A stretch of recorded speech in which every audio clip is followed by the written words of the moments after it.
Welcome to Alternative Media Literacy, the show that gives popular nonsense the side eye it so richly deserves. Today, we're diving into a 3-hour marathon session between Joe Rogan and Robert F. Kennedy Jr. Now, Kennedy's story is a fascinating one.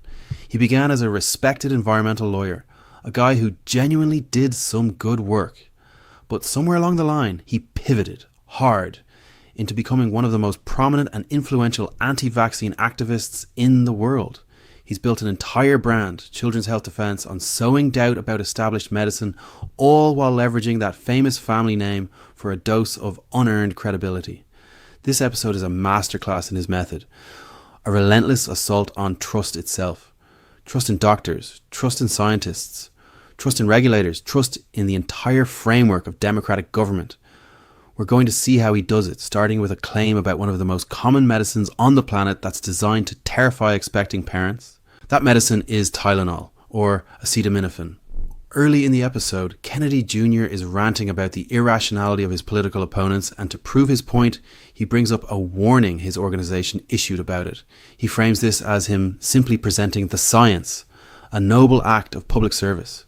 Pay very close attention to the certainty in his language, how he describes the evidence not as preliminary or correlational, but as definitive and absolute. There's overwhelming science that says you shouldn't take it, particularly, it's okay normally. You shouldn't take it during pregnancy, and particularly the last days of pregnancy or in the perinatal period, perinatal period, which is immediately after pregnancy.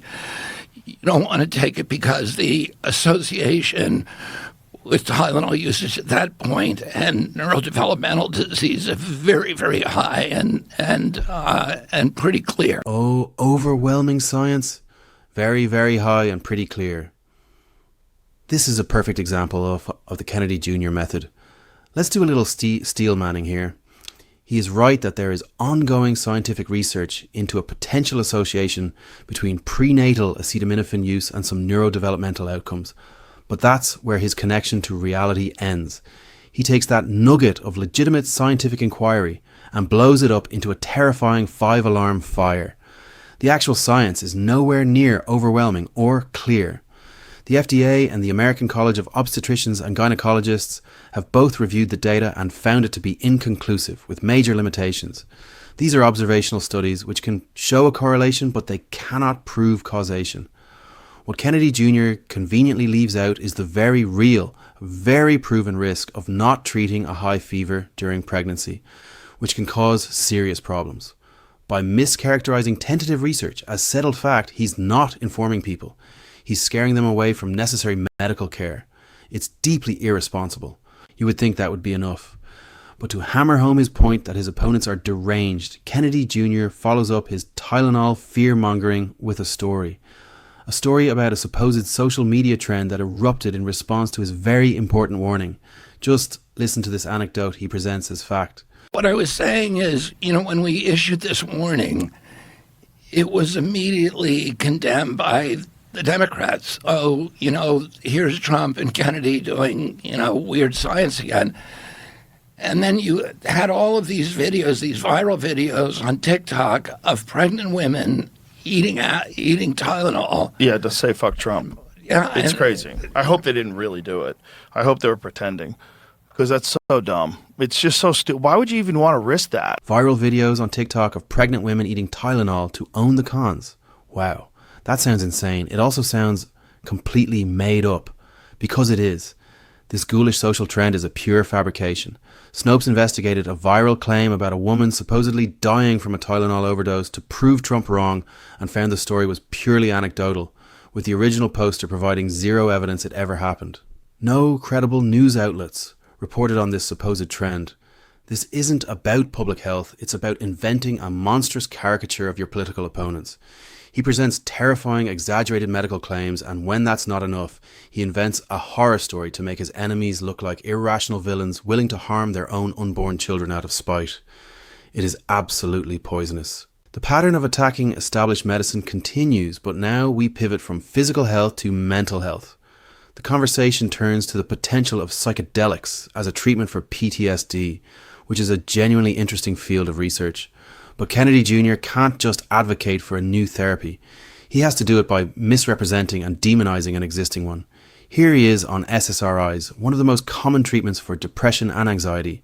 And if you can treat depression and, without using SSRIs, putting somebody a lifetime sentence to SSRIs, you can treat them. There's a number of things, not just psychedelics, but a number of interventions that we're looking at that are rapid interventions, are more transformative than the way that psychedelics seem to rewire your brain. And so we're looking at that as an entire category of interventions that people ought to be able to study, they ought to have good access to, and we should get it out to the public as quickly as possible. A lifetime sentence. What a chilling, loaded, and deeply misleading phrase. Let's be fair for a moment. There is a very real and important conversation to be had about the overprescription of antidepressants in our society, and the potential for new treatments like psychedelics is exciting. But Kennedy Jr. isn't interested in that nuanced conversation. He creates a straw man. The idea that starting an SSRI is a lifetime sentence is just false. While some people do benefit from long-term use, it is absolutely not the standard protocol for every patient. Clinical guidelines from the American Psychiatric Association often involve treatment for 6 to 12 months after remission, followed by a careful tapering off process. Many people use them for a specific period to get through a crisis and then stop. By framing a valid medical tool as a prison sentence, he stigmatizes it and creates a false dichotomy. It's either his preferred alternative or a life in pharmaceutical shackles. This rhetoric can be genuinely dangerous, scaring people away from a treatment that could save their life. Okay, so we've seen him attack prenatal care and mental health care. Now, let's broaden the scope to nutrition. Here, Kennedy Jr. takes aim at the USDA Food Pyramid, a common target for criticism. But he doesn't use real arguments. Instead, he invents a piece of evidence so cartoonishly false it's almost impressive. And it was driven by all the mercantile impulses that had corrupted the food pyramid for 50 years. And it was written by lobbyists. It was written by the food industry lobbyists and the same impulses that put Froot Loops at the top of the food pyramid, which isn't even a food. Froot Loops were at the top of the food. Froot Loops were at the top recommendation of the food pyramid. You can ask them to look up the old food pyramid. I need to see where Froot Loops stand. Don't they throw some vitamins on Froot Loops? Yes, you heard that right. Froot Loops. At the top of the food pyramid. He says it with such confidence, even telling the producer to look it up. Well, Jamie, pull that up. Oh wait, you can't. Because it never, ever happened. Not on any version of the food pyramid, ever. This is a 100% grade A falsehood. The actual 1992 USDA pyramid placed fats, oils and sweets at the tiny top point with the explicit instruction to use sparingly. And here's the frustrating part. He's tapping into a valid critique. The pyramid has been legitimately criticized for decades. Experts like Dr. Walter Willett at Harvard have pointed out since at least 2001 that it promoted excessive refined carbohydrates and didn't distinguish between healthy and unhealthy fats, likely due to influence from powerful food lobbies. But instead of making that real argument, he invents a lie. Why? Because the lie is funnier and makes the entire institution look like a complete joke. He's not trying to inform you. He's trying to convince you the system is so corrupt they'd tell you to eat sugary cereal. Building directly on the Froot Loops fiction, Kennedy Jr. now uses the supposedly corrupt food pyramid to explain a massive, complex societal problem, the obesity epidemic. He employs a classic rhetorical trick here, simplified causation. Find a complex problem and blame it all on one single evil thing.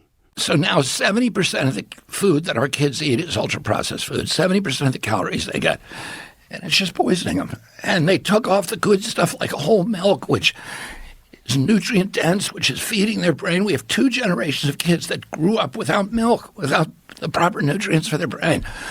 We have the first country in the face of the earth that has chronic obesity and in the same people, malnutrition. So you have immensely obese people and they're malnourished. They're medically malnourished.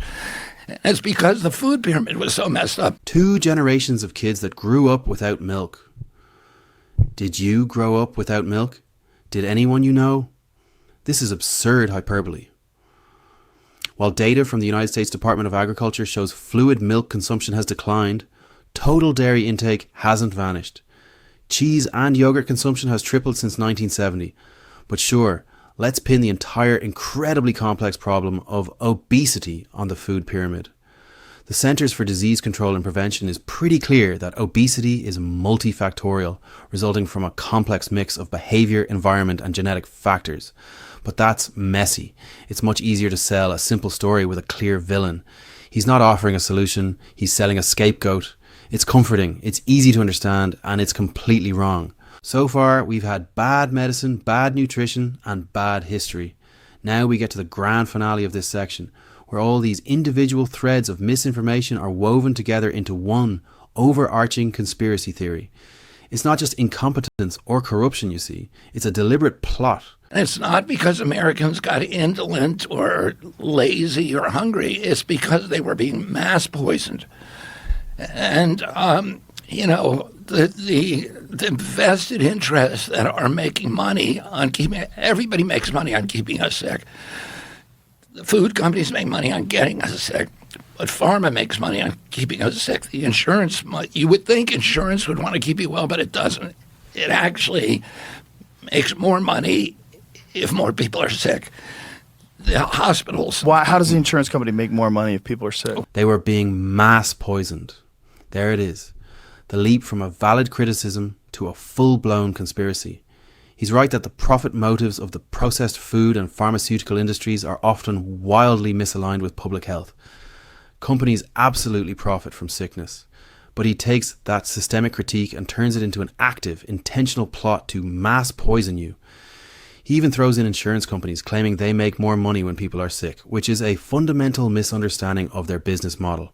An insurer's profit comes from underwriting income, which is the money left over after paying claims. As the National Association of Insurance Commissioners explains, profitability is based on collecting more in premiums than they pay out. A chronically sick population means more claims and less profit. It's a massive liability, not a cash cow. But facts like that don't matter when you're crafting a grand narrative of good versus evil. It's not a complex system with perverse incentives anymore. It's a cabal of villains poisoning the public for profit. Kennedy Jr.'s attacks aren't limited to science and medicine. He applies the same conspiratorial framework to the government itself. Now we shift gears. The target is no longer just scientific institutions, but the machinery of government itself. In this clip, Kennedy Jr. is asked about Medicaid fraud, and he immediately pivots to accuse the Biden administration of a deliberate scheme to exploit the system for political gain. Doing program integrity. They told people in my agency, and I've talked to them, we don't want to do program integrity anymore. We now just want to focus everything on enrollments. In other words, enrolling more people in Obamacare and the programs. And, you could say there was bad motives there because, one, the states don't pay. The states pay a tiny fraction of it, but it's all goes to the federal government. So the states don't really want to do fraud detection, because all that money is coming into their state. And then every time you enroll somebody, you're registering them to vote. And so, they may have had ulterior motives, let me put it that way. So the accusation is that the administration deliberately stopped fraud checks to illegally register voters. This sounds sinister, but it's a gross distortion of two different things. First, during the COVID-19 public health emergency, the federal government required states to provide continuous Medicaid coverage, which meant pausing certain eligibility redeterminations. The goal was to prevent people from losing healthcare during a pandemic, not to abandon fraud prevention forever. There are legitimate debates about balancing access with integrity, but he twists that complex policy into a malicious plot. Second, his claim that every time you enroll somebody, you're registering them to vote is just flat out false. The National Voter Registration Act of 1993, also known as the Motor Voter Act, requires that agencies offer people the opportunity to register. It doesn't automatically register them. He's taken a real policy and a real law, twisted them beyond recognition, and fused them into a baseless conspiracy theory about stealing elections. It's a textbook example of how to make responsible governance look like a criminal enterprise. The assault on government continues, this time targeting a specific regulatory body, the FDA. The topic is peptides, which are a complex area of regulation. According to Kennedy Jr., the FDA didn't just make a bad decision here, They acted illegally and with malicious intent. There were 19 peptides that were widely formulated by compounding pharmacies during the Biden administration. They illegally moved those to Category 2, which says do not formulate. It was illegal because they're not supposed to do that unless there's a safety signal. And they didn't have a safety signal. They're not allowed to look at efficacy. They're not allowed to say, well, we don't believe these are efficacious or whatever. They can only look at safety. They moved those to Category 2, which means do not formulate. Well, what happened? There was huge demand for peptides. And so a black market came out. And the black market is run by companies that say that they're making the peptides for animal use or for research purposes. And that peptide now basically completely replaced the legal market. They illegally move those. They can only look at safety. This is the core of his argument, and it rests on a completely false premise. The FDA's regulation of compounding pharmacies is indeed complex, but the idea that they are legally forbidden from considering efficacy is ludicrous. The entire point of the Federal Food, Drug and Cosmetic Act is to ensure that medical treatments are both safe and effective. His claim that they are not allowed to look at efficacy is a fundamental misreading or misrepresentation of the law. Because his premise is wrong, his conclusion that the FDA acted illegally collapses. He's constructed a narrative where a regulatory agency, for no stated reason, breaks its own rules to shut down access to helpful substances, thereby creating a dangerous black market. It paints the FDA not as a cautious or even bureaucratic regulator, but as a rogue agent actively harming the public. It's another brick in his wall of institutional distrust. At this point, we escalate. We've gone from incompetence and corruption to outright tyranny. Here, Kennedy Jr. alleges a direct secret conspiracy from the White House to censor him personally. And as a bonus, he casually relabels one of America's closest Democratic allies. 37 hours after he took the oath of office, swearing to uphold the Constitution, they were ordering Mark Zuckerberg to take me down. And then you look at what's happening in England now. With people going to jail for Twitter posts. 12,000 people this year. 12,000 in the last year. And this was the Magna Carta was, written, and now it's just a dictatorship. This is infuriating. First, the censorship claim. Yes, there are vital, ongoing debates about government communications with social media companies, and the lawsuit Missouri v. Biden brought many of those communications to light. But Kennedy Jr. distorts this complex issue into a personal vendetta. The idea that the president, 37 hours into his term, personally ordered him censored is a dramatic and self-aggrandizing fiction. He's framing legitimate, if sometimes clumsy, content moderation policy discussions as a targeted attack from the deep state. Then he pivots to calling the United Kingdom a dictatorship. A parliamentary democracy with a multi-party system, a constitutional monarch and a robust independent judiciary is a dictatorship. This isn't a serious political analysis. It's a childish, inflammatory label meant to scare his audience into believing that Western democracies are collapsing into tyranny. It's an insult to the people of the UK and an insult to our intelligence. And just in case you thought calling the UK a dictatorship was a one-off absurdity, don't worry. The host, Joe Rogan, is here to jump in and reinforce the point with his own set of completely fabricated facts about the British legal system. Well, they got rid of trial by jury, except for murder and rape and a couple other things.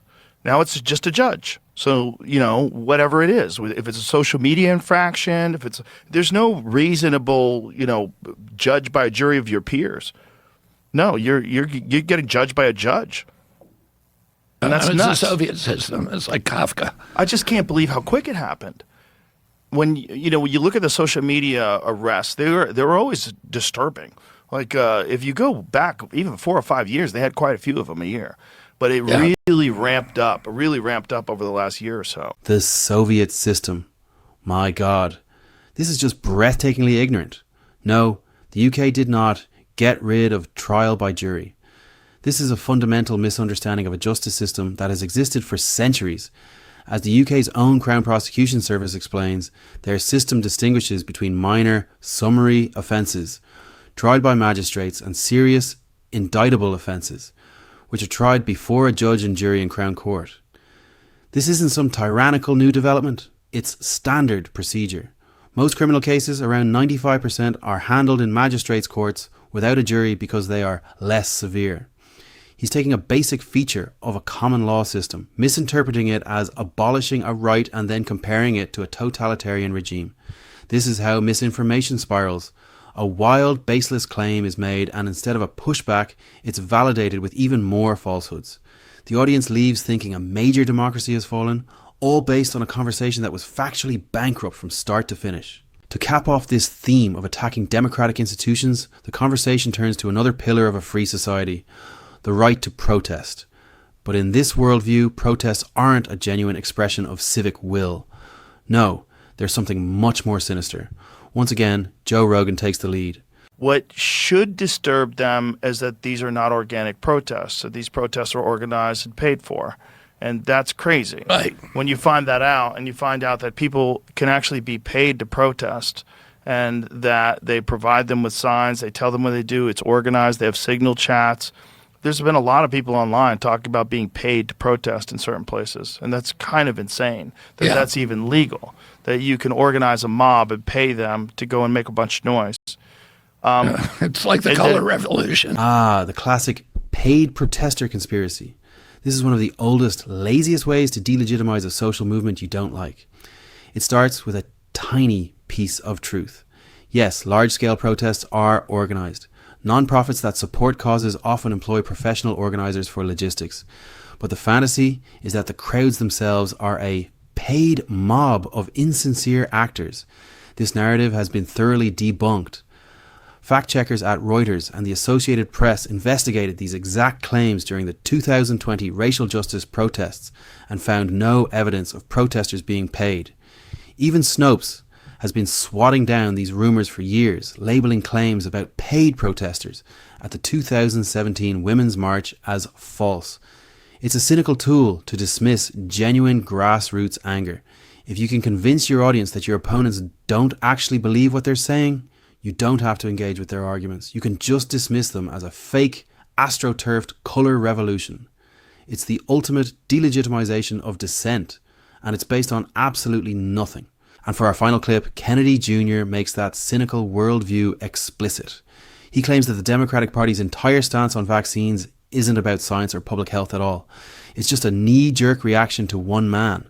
And then, when I was, then I saw how when Trump questioned vaccines during the 2016 election, the Democratic Party was kind of that skepticism, and the concerns were spread evenly across the party. My uncle Ted Kennedy was very much on the side of medical freedom, and it was evenly spread. But as soon as Trump said that, it became part of the dogma of that party. This is a perfect encapsulation of his entire project, rewriting history to serve a cynical narrative. His claim that the Democratic pro-vaccine stance was created as a reaction to Trump is historical nonsense. Their alignment with public health predates Trump by decades.